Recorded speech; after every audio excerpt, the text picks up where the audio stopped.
février 2012, Abdelmadjid Barakat va risquer sa vie. Depuis 1 an, le peuple syrien manifeste pour exiger des réformes. La répression du régime a déjà fait plusieurs milliers de morts. De son poste, aux premières loges du gouvernement syrien, Abdelmadjid a découvert les intentions du régime. J'étais choqué par la brutalité du gouvernement et encore plus troublé de voir leur mépris de la vie humaine. Pour eux, les personnes tuées n'étaient que des numéros. Notre journaliste Joanne Fauché et son réalisateur Luc Tremblay nous racontent l'histoire de cet homme qui tente de fuir son pays avec des documents compromettants pour le gouvernement de Bachar al-Assad. S'il se fait prendre, il risque la torture ou même la mort. Va-t-il réussir à passer la frontière? Bienvenue à Enquête.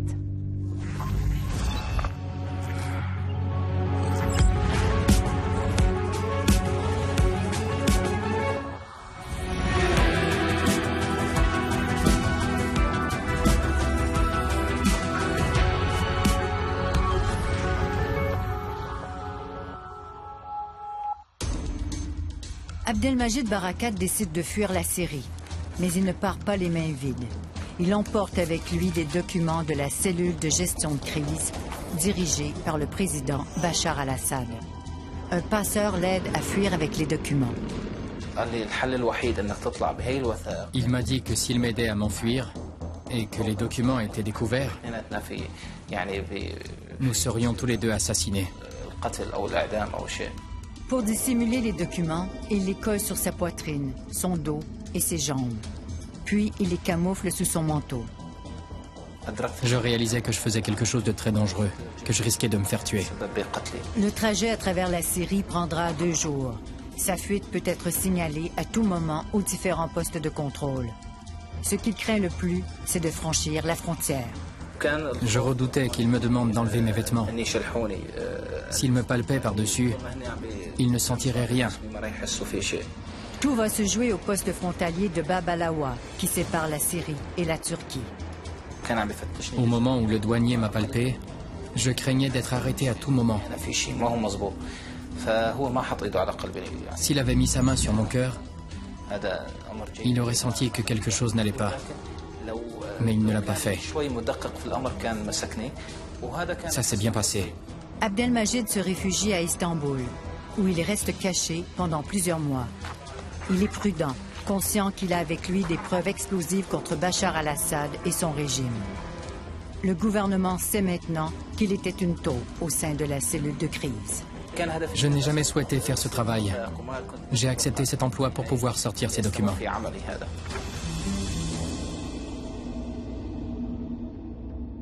On est en compagnie de nos collègues, le réalisateur Luc Tremblay, la journaliste Joanne Fauché. Joanne, c'est pas n'importe qui qu'on vient de voir. Non, il travaillait directement sous Bachar al-Assad. Donc, c'était un témoin clé. Un témoin qui peut aussi être assez gênant. D'ailleurs, il habite toujours en Turquie et là-bas, le gouvernement le protège. Et quand on est allé l'interviewer avec nos collègues du Fifth Estate, on ne pouvait pas montrer là où il habite. Mais malgré tout, vous avez pu avoir accès à ces documents secrets? Oui, on les a eus devant nous, sur une table. Et je peux vous dire qu'à ce moment-là, on se sentait pratiquement dans le bureau de Bachar al-Assad.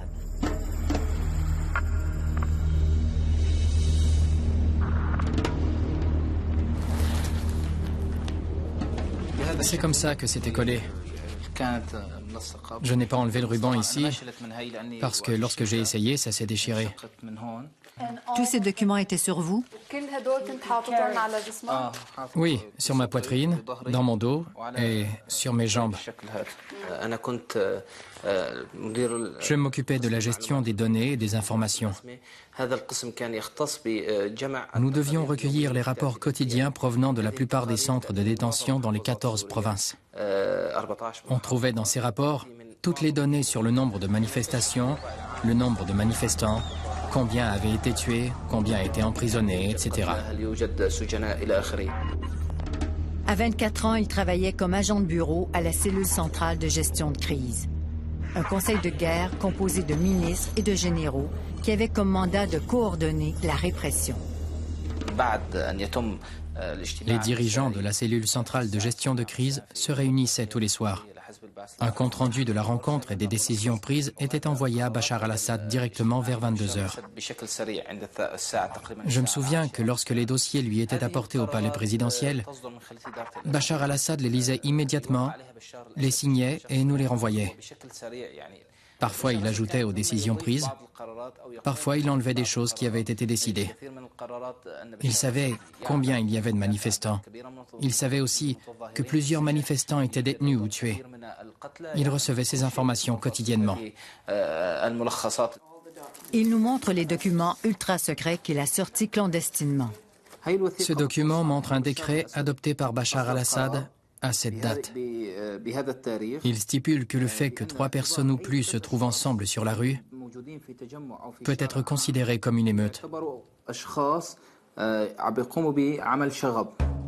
Le document est signé Bachar al-Assad. Il est clair, selon cette directive datée d'août 2011, que le président n'allait tolérer aucune protestation contre son gouvernement. Les documents sont presque tous des originaux. Les signatures à l'encre verte sont celles des hauts dirigeants qui faisaient partie de la cellule centrale de gestion de crise. Il est étonnant que l'État ait fait confiance à ce jeune universitaire qui était un manifestant engagé avant d'être embauché au gouvernement. Sur cette vidéo, il encourage des milliers de jeunes Syriens à participer au mouvement de contestation connu sous le nom de Printemps arabe. Après les Tunisiens, les Égyptiens et les Libyens, les Syriens descendent à leur tour dans la rue.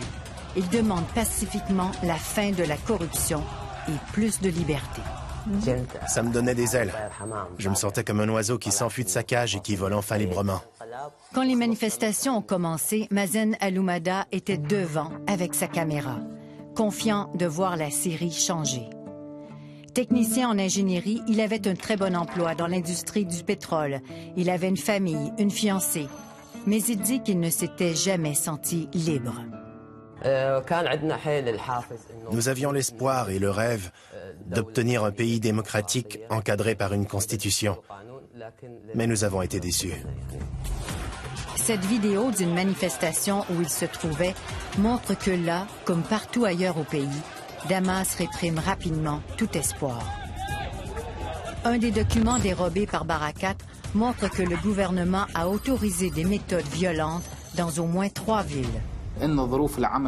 Les situations dans les villes de Homs, Hama et Idlib doivent être traitées avec de nouveaux moyens, par l'utilisation de tireurs d'élite, de patrouilles militaires dans les quartiers, de bombes lacrymogènes et en se camouflant pour attaquer. Ce qui est intéressant et ce qui est assez rare, c'est qu'il existe des documents qui reflètent des décisions criminelles.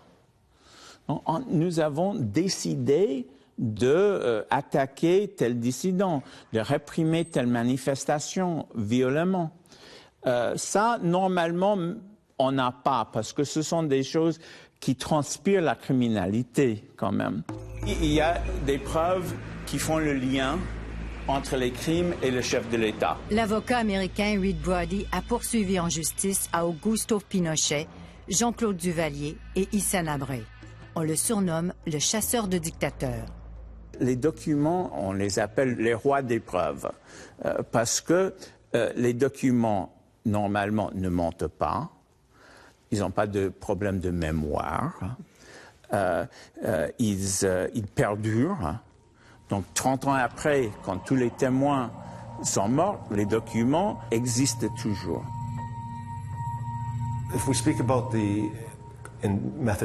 Les documents générés par les institutions qui ont commis les crimes constituent de loin la meilleure preuve qu'on puisse avoir dans une enquête criminelle internationale.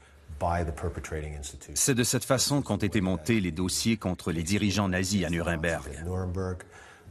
Le premier témoignage entendu au tribunal de Nuremberg était celui de l'archiviste en chef du régime nazi, qui était responsable de garder et de classer les documents du régime. L'ex-militaire canadien Bill Wiley sait à quel point les documents sont importants pour faire condamner un dictateur. Il a été enquêteur pour les tribunaux internationaux au Rwanda, en ex-Yougoslavie et en Irak, où il a travaillé aux côtés des avocats de Saddam Hussein pour s'assurer qu'il ait un procès juste et équitable. Même si Saddam Hussein n'a pas apprécié qu'un Canadien se mêle de ses affaires.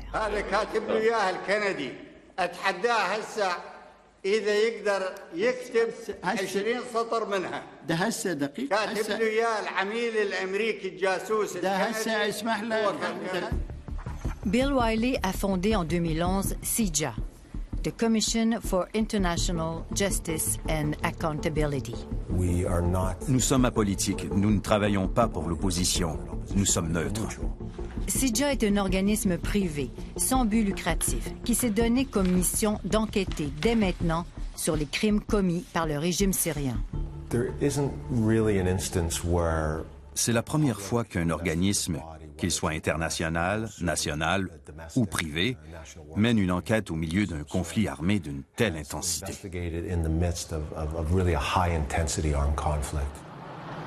Si les documents perdurent, ils peuvent aussi disparaître. Si je les ramasse maintenant et je les garde, dans 20 ans, ces documents seront disponibles. Mais si je ne les ramasse pas aujourd'hui, dans 20 ans, ils auront disparu. CIJA est une opération tellement secrète que nous ne pouvons pas vous dire dans quel pays ils sont. Aucune affiche à la porte d'entrée, ni de site web. Les documents sont scannés, analysés par des professionnels qu'on ne peut identifier. Chris Angels est un des seuls qui accepte de révéler son identité. C'est sa première entrevue à la télévision. Nous ne payons pas pour obtenir des documents, ni pour des témoignages. Les gens qui collaborent avec nous le font parce qu'ils croient à la valeur de notre objectif, qui est de monter des dossiers criminels. Abdelmajid Barakat connaît la valeur de ces documents. Il les garde dans un coffre-fort dans une banque d'Istanbul et avise les autorités turques chaque fois qu'il les sort.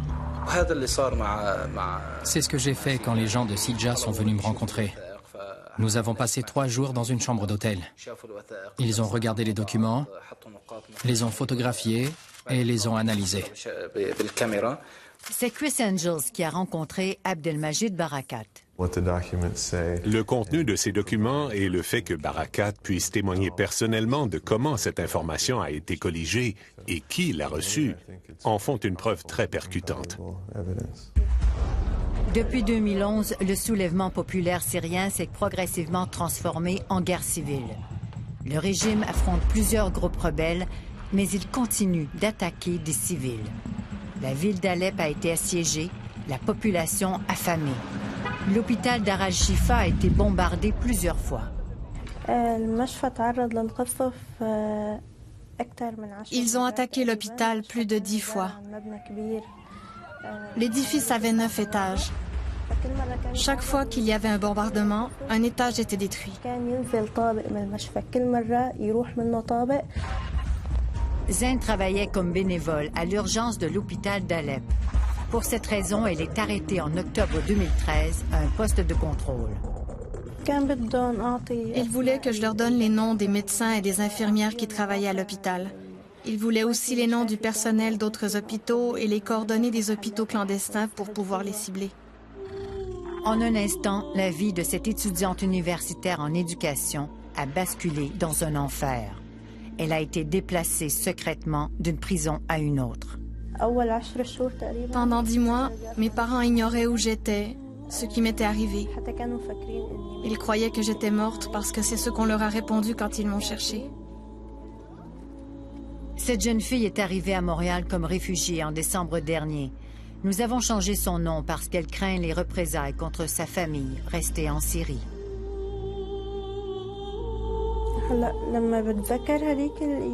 Lorsque je repense à cette période, j'ai l'impression que c'est un rêve.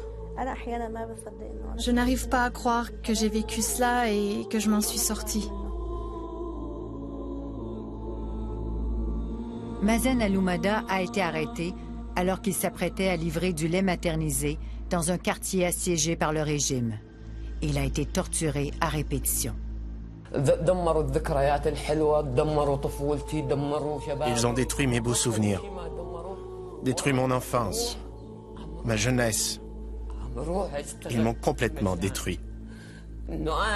Je poursuis mon travail pour survivre. pour me convaincre que je suis un être humain digne qui a son jugement, ses valeurs, un sens moral et éthique. Le portrait qu'Assad fait de nous est faux. Nous sommes des gens éduqués, des universitaires.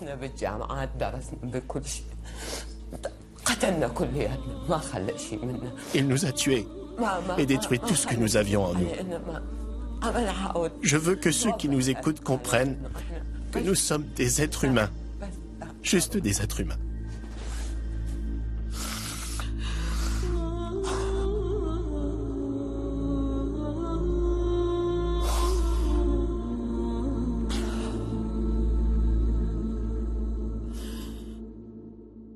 Dans la suite de notre enquête, un autre Syrien va réussir à sortir des preuves des atrocités commises dans la prison où a été torturé Mazen.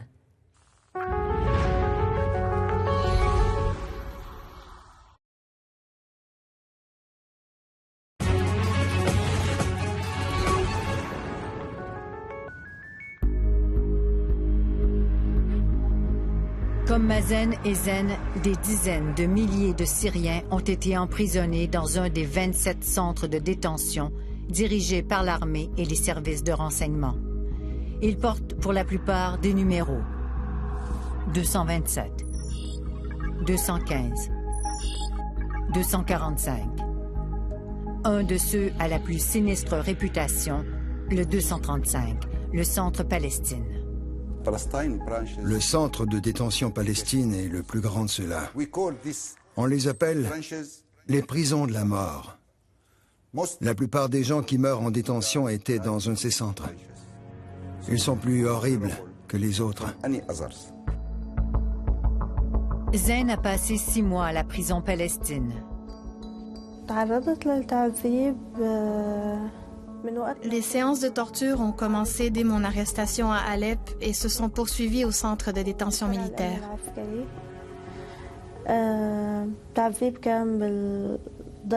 Ils m'ont frappé avec des barres de métal, des câbles.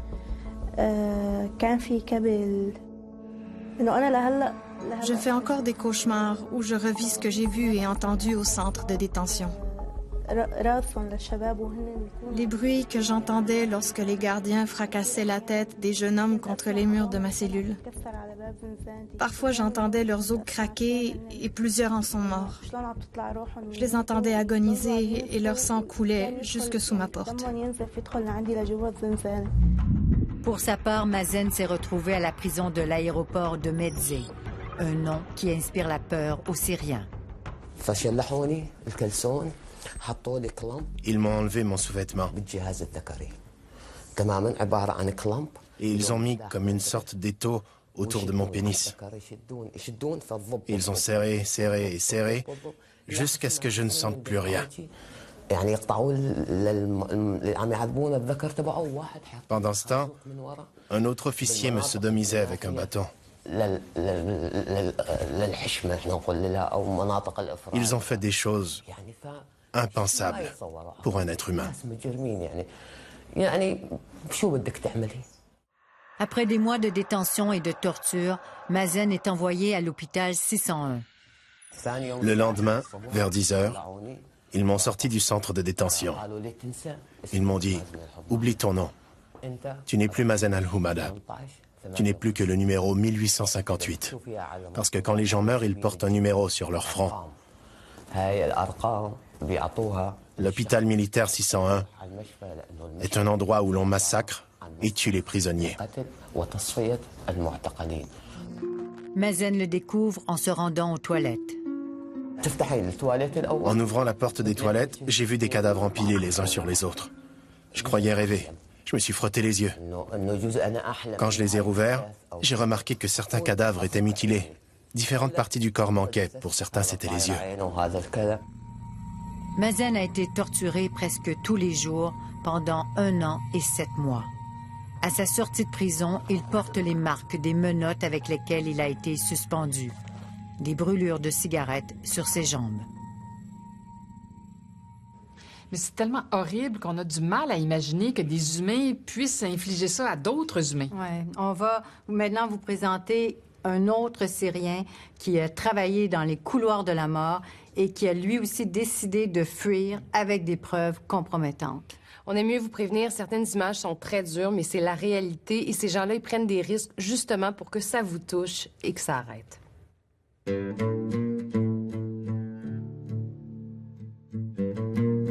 L'homme à droite, caché sous l'imperméable bleu, était un militaire qui travaillait dans la prison où a été torturé Mazen. Pendant 2 ans, sa tâche était de photographier les corps de ceux qui mouraient. Mes collègues et moi étions sidérés par ce que nous avions devant les yeux. Cet homme se fait appeler César pour des raisons de sécurité. Il refuse qu'on montre son visage et même qu'on enregistre sa voix. Il chuchote ses réponses à l'interprète. Nous avons tous eu envie de déserter sur le champ. Ce qui nous a retenus, c'est notre désir de rester pour pouvoir révéler au monde entier la méchanceté et l'inhumanité de ces personnes. Après 2 ans, il s'enfuit finalement avec 55 000 photos copiées sur des clés USB qu'il cachait chaque jour dans ses chaussures. Si j'avais été surpris en possession des copies de ces photos, ça aurait été le dernier jour de ma vie. L'ONG Human Rights Watch explique les 3 numéros que l'on retrouve sur les photos des 11 000 cadavres. Le numéro de détenu, celui du centre de détention et le numéro de décès. La machine infernale de torture et d'exécution est érigée en système suivant les lois de la bureaucratie. Selon César, ces photos consignées dans des registres permettaient au régime de savoir que les ordres avaient été exécutés. Je veux montrer cette machine meurtrière qui massacre et élimine des êtres humains au vu et au su du monde entier. Les photos de César ont été authentifiées en laboratoire par le FBI. Des pathologistes les ont également examinés et concluent que les corps émaciés sont ceux de détenus battus avec brutalité, étranglés, mutilés et affamés à mort. Il en faut apparemment plus pour émouvoir Bachar al-Assad. Un journaliste américain lui montre des photos prises par César. If you take these photos to any court in your country, could they convict any criminal regarding this? Couldn't they tell you what this crime, who committed? If you don't have this full picture, you cannot make judgment. It's just propaganda, it's just fake news. Je suis convaincu à 100% de la responsabilité de Bachar al-Assad.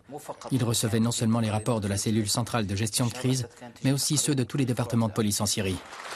Bachar al-Assad a probablement raison sur un point. Les photos de César ne suffiront pas. Il faudra avoir le portrait complet pour pouvoir le condamner. C'est justement ce que le Canadien Bill Wiley s'acharne à faire.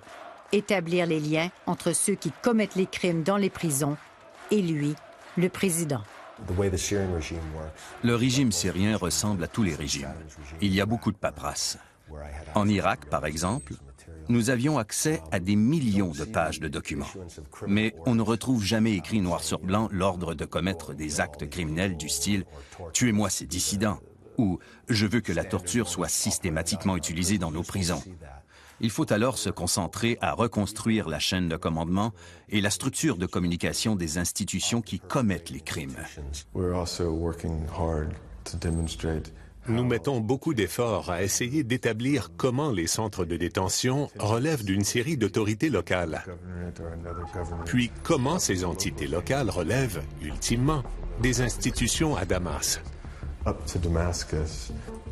Sidja ne se contente pas de recevoir des documents de fugitifs syriens. Ils mènent leurs propres opérations sur le terrain.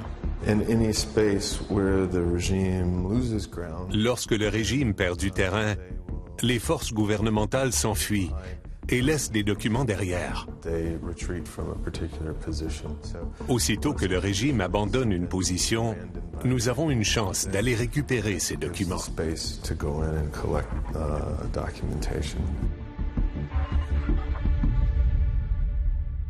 Dans un instant, on vous amène au cœur d'opérations ultra secrètes pour récupérer des milliers de documents derrière la ligne de front en Syrie.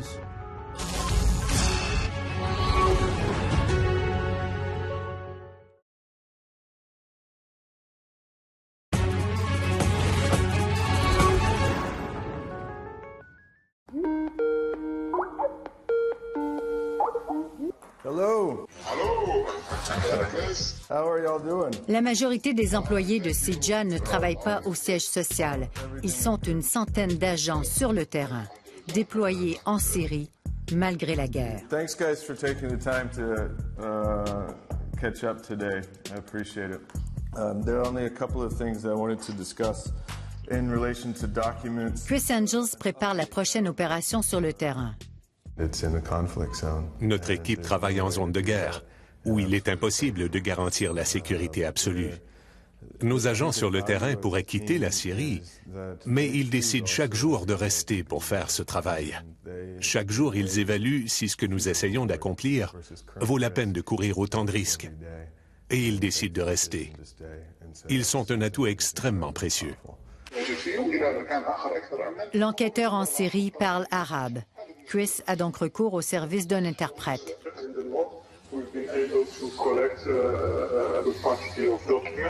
Leur travail est dangereux et nous devons modifier leur voix.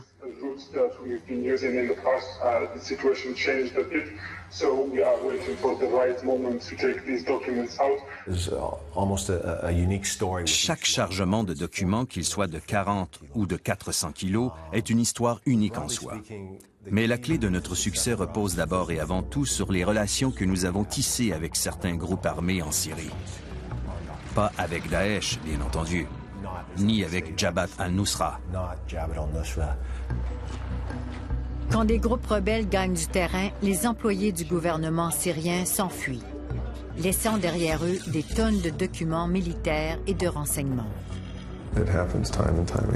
Souvent, les preuves ne sont accessibles que pour un court laps de temps. Si on n'agit pas à ce moment, elles nous échappent. Il leur faut donc faire vite et bien.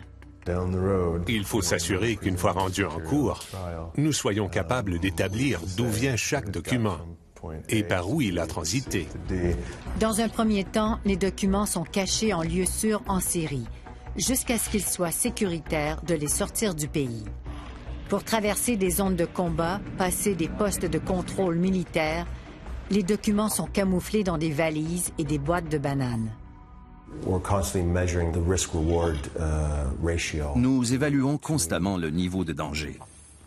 Nous voulons que justice soit faite, mais sans prendre des risques démesurés pour y arriver. Nous ne voulons pas agir en cow-boy et mettre la vie de nos employés en péril. Une institution privée peut prendre des risques que les Nations Unies, que la Cour pénale internationale ne peut prendre. Ils ont beaucoup moins de contraintes diplomatiques ou bureaucratiques. Mais CIJA a subi des pertes. Un Syrien qui participait à un convoi a été tué en revenant d'une mission en 2012. D'autres ont été blessés. Certains ont été capturés et relâchés. Tous les documents sortis clandestinement de Syrie sont gardés dans cet endroit secret. La preuve pour poursuivre le régime syrien de crimes contre l'humanité est dans ces boîtes. 750 000 documents, plus de 3 tonnes de papier, des procès-verbaux, des rapports gouvernementaux, des mandats d'arrêt et de détention de milliers de Syriens. Peu de gens ont accès à cette voûte.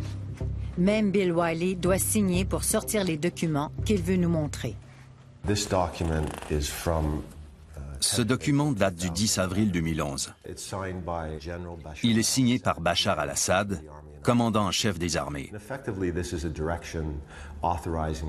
Il autorise le temps supplémentaire aux militaires qui doivent travailler de longues heures pour, en termes diplomatiques, répondre aux manifestations.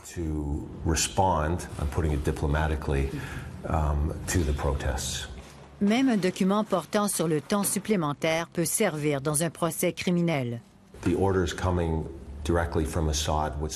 Ce document est très important parce que l'ordre vient directement de Bachar al-Assad. Cette pièce montre qu'il exerce réellement un contrôle direct sur l'armée. Dans une poursuite criminelle, il est essentiel de prouver que Bachar al-Assad a de réels pouvoirs.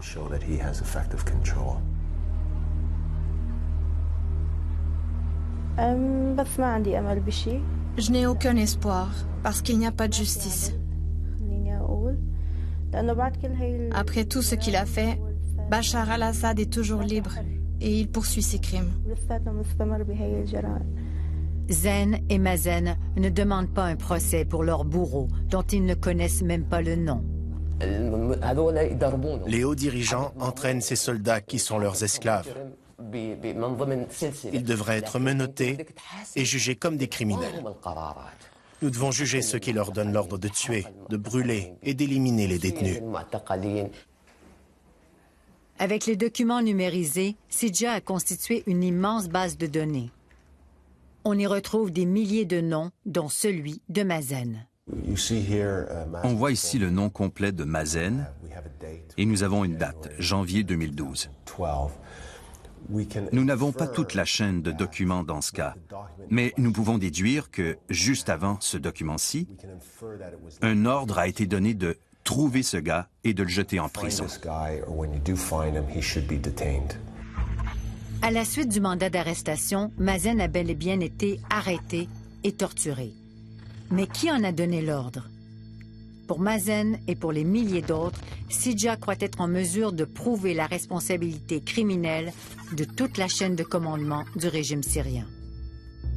This document here, what this order is doing is Dans ce document-ci, un commandant donne l'ordre, qui est ensuite relayé à toutes les unités qui sont sous son commandement, d'arrêter d'utiliser certaines méthodes d'interrogatoire musclé. Il fait référence particulièrement à la pratique de brûler les détenus avec des cigarettes. Il demande aussi, et je cite, d'arrêter de forcer les détenus à s'asseoir sur des bouteilles de boissons gazeuses. Plus vraisemblablement, on demande aux gardiens d'arrêter de sodomiser les détenus avec ces bouteilles. Le commandant semble prendre des mesures pour protéger les détenus. Ce n'est pas suffisant. Ce n'est pas une preuve de son innocence. Dans les faits, c'est le contraire. Ce document démontre que les hauts gradés savent que des crimes sont commis et cette connaissance crée pour eux l'obligation légale d'y mettre fin. Ce n'est pas suffisant de demander d'arrêter si, dans les faits, les comportements criminels continuent. Et on peut condamner quelqu'un, non pas parce qu'il a donné l'ordre de torturer, mais parce qu'il savait qu'on torturait, que ces hommes torturaient, et qu'il n'est pas intervenu soit pour empêcher, soit pour punir. Bill Wiley nous a montré plusieurs autres documents qui pourraient prouver la culpabilité des hauts gradés. Tous ces exemples sont de très très bons éléments pour bâtir une preuve contre la hiérarchie. Ils ne peuvent pas plaider l'ignorance. Ils ne peuvent pas non plus clamer qu'ils n'avaient aucun moyen pour faire enquête sur ces abus qui leur étaient rapportés.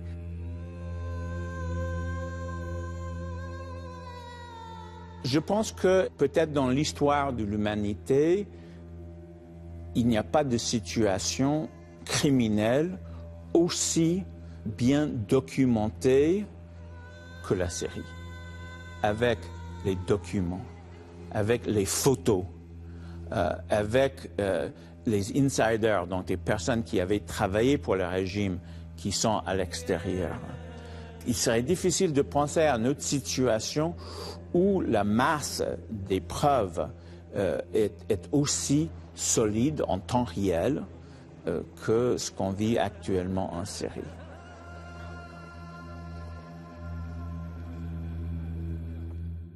Au retour, y aura-t-il un procès pour Bachar al-Assad?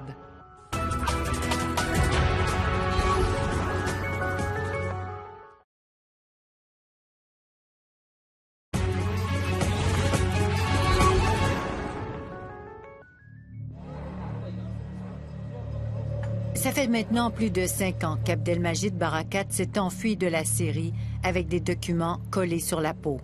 Il a hâte de témoigner devant un juge. C'est une question très importante.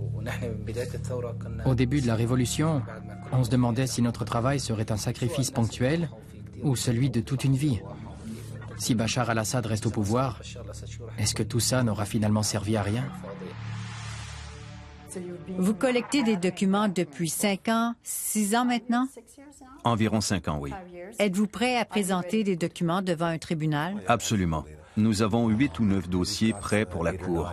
Des dossiers qui mettent en cause les plus hautes sphères du régime syrien, incluant le président al-Assad. Tout ce qui nous manque pour aller de l'avant, c'est un procureur pour présenter la cause et un tribunal pour nous entendre. Le problème, c'est qu'il n'y a pas de tribunal international prêt à juger Bachar al-Assad. Quand César a rendu public ses photos, il s'attendait à ce que la communauté internationale réagisse. Déçu, il implore le comité du Congrès américain de mettre fin à la tuerie. Nous avons la responsabilité de sauver ceux qui sont toujours détenus dans les prisons d'Assad. Ceux qu'on voit sur les photos n'en sont jamais sortis, mais il faut tout faire pour s'assurer que d'autres ne subissent pas le même horrible sort. Les photos sorties clandestinement par César ont été exposées à Washington, Bruxelles et aux Nations unies.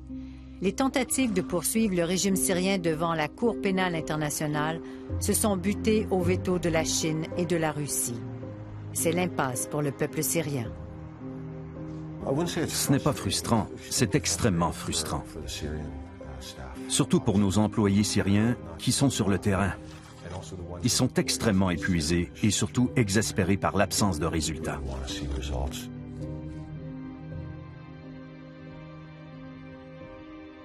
Malheureusement, malgré tous les changements qui ont été opérés ces dernières années avec la Cour pénale internationale, avec le Rwanda, la Yougoslavie, Hissène Habré, etc., il est toujours vrai que la grande majorité des massacres et des actes de torture sont impunis. Oh, yeah. Good.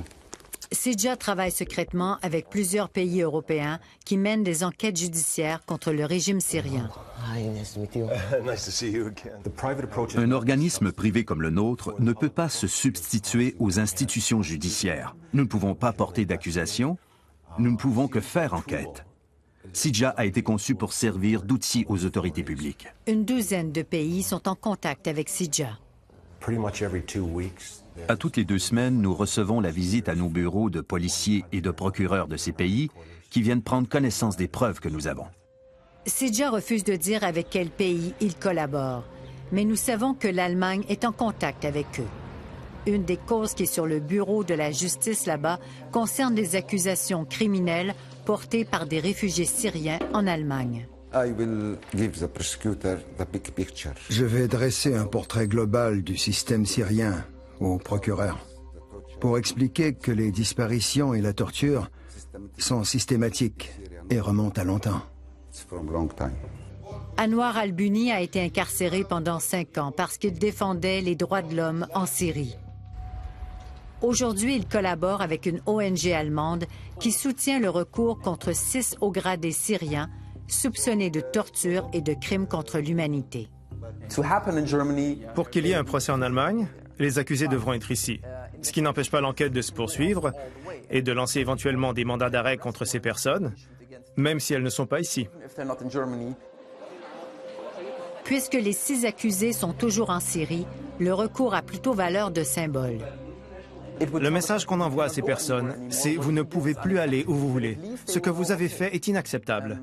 Ces gens sauront qu'ils sont recherchés, que leur possibilité de se déplacer est limitée et que tout ça est une conséquence directe des actes qu'ils ont commis en Syrie. Ça fait 6 ans que je travaille à la poursuite des criminels de guerre en Europe. Là, je suis découragé. Il n'y a pas de volonté de chercher ceux qui se cachent en Europe. Le problème, c'est qu'ils n'ont pas vraiment les ressources pour faire ça. Et c'est là que Sidja prend toute son importance. Je suis convaincu qu'on verra des arrestations cette année.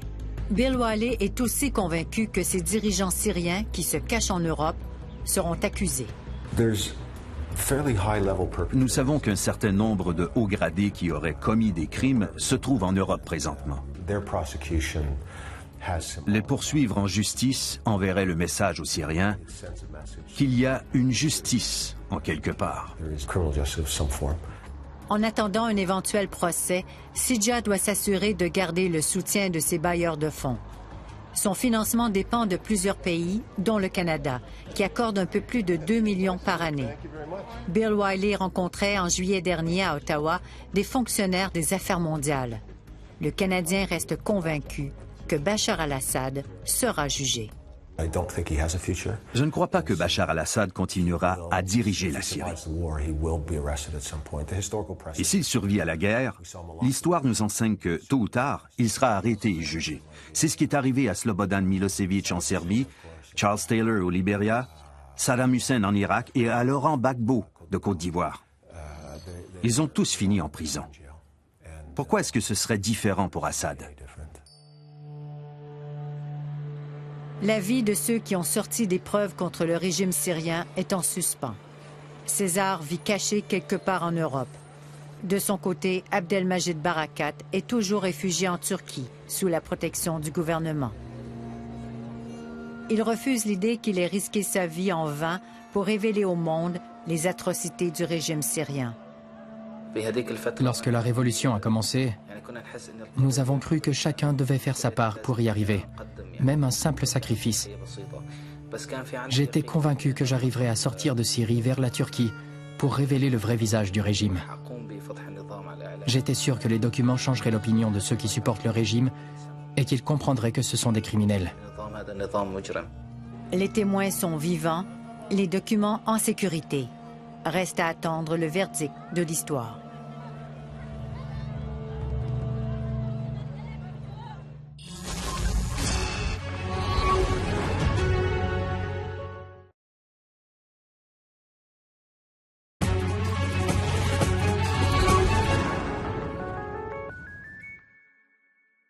On est de retour avec la conclusion de l'émission. Joanne, des gens qui ont subi ce que vous montrez dans votre reportage ce soir, il y en a ici à Montréal. Oui. Quand j'ai commencé ma recherche, je pensais que ce serait difficile, moi, de trouver des gens qui ont subi la torture parmi les réfugiés syriens qui viennent d'arriver. Pourtant, ça m'a pris que quelques coups de téléphone. Je veux dire, on vous a présenté le témoignage de Zayn, mais on a aussi parlé à Fadé, à Basel, des histoires tout aussi horribles. Surtout, il ne faut pas oublier que ça continue. Au moment où on se parle, il y a des gens qui sont torturés dans les prisons d'Assad. Ben oui, c'est ça qu'on a tendance à oublier. Alors, merci de nous avoir apporté ces témoignages-là. C'est important. Merci d'avoir été là. C'est tout pour cette semaine. Et revenez-nous la semaine prochaine pour une autre enquête.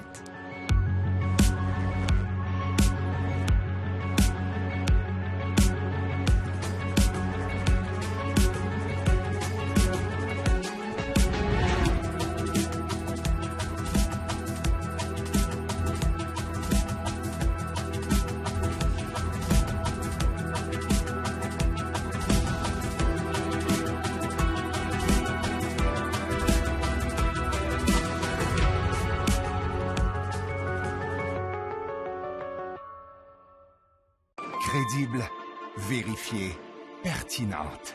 Toute l'information est à votre portée à Radio-Canada.